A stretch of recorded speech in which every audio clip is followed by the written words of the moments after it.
Hello guys, आज मैं लेकर आई ये प्लाजो कुर्ती।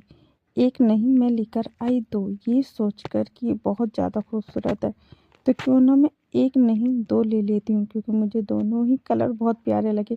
हालांकि ये दोनों एक से ही थे, लेकिन फिर भी मैंने दोनों पीस ले ली कि शायद एक मैं नए साल पर पहनूंगी। और फिर ये कि मेरे साथ क्या हुआ, मुझे जाना पड़ा अपने मायके में, क्योंकि मेरी ताऊ जी की आर्टिस्टी थी। तो वहाँ के लिए मैं ये लेगी कुर्ती यानी प्लाजो सूट मैं पहनकर चली गई। ठंड थी तो मैंने सोचा क्यों ना एक अभी पहन लूँ। फिर मैं ये पहनकर अपने मायके की तरफ चली गई। मायके में जाते हुए रास्ते में ये गाय मिली तो इसको हमने थोड़ा सा खाना खिलाया और फिर हम चल दिए अपने घर। घर पहुंची तो ये देखो, हमारा जो मायका है ये मेरा घर है, मेरे पापा का घर है। तो यहाँ पर बहुत टूट फूट हो गई है, ये पूरा घर टूट गया है क्योंकि यहाँ कोई नहीं रहता।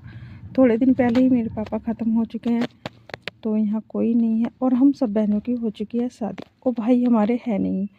तो हमारा घर बिल्कुल टूटा फूटा पड़ा था। तो हम यही सोच रहे थे कि हमें इस घर में क्या करना है, और ये सोचकर डिसाइड करके कि हमें क्या करना चाहिए, हम आ गए, लौट चले अपने घर।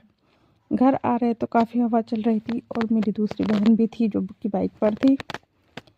यही सोच कर आ रहे थे और बातें कर रहे थे कि हमें क्या करना चाहिए। हालांकि हम सोच रहे थे क्यों ना इस पापा की जगह में मंदिर तैयार कर दे, लेकिन कुछ की राय थी कि यहाँ पूजा कौन करेगा, यहाँ दिया कौन जलाएगा। तो फिर हम यही सोच रहे थे कि फिर क्या किया जाए।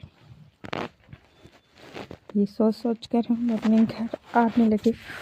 और घर आते आते हमने काफ़ी आनंद लिया रास्ते में, क्योंकि हरे भरे पेड़ पौधे थे। तो इस देख कर हम आ गए।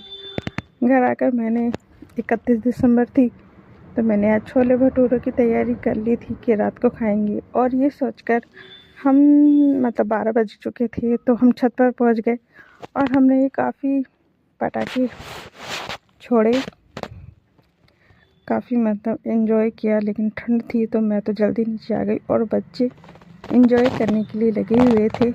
और सुबह होते ही मेरा भांजा देखो, मैं उठी भी नहीं थी और ये घर पर आ गया। मैं तो देखकर हैरान होंगी। मैं सुबह ही बोले हाँ, मौसी को मैंने सोचा आज विश करता हूँ, सुबह उनके घर जाकर सरप्राइज़ देता हूँ।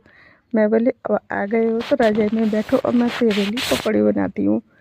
वो मना करने लगा, लेकिन फिर भी मैंने उसके लिए पकौड़ी बनाई। लेकिन उसका ज़रूरी फ़ोन आ गया, वो पकौड़ी बिना खाए ही चला गया।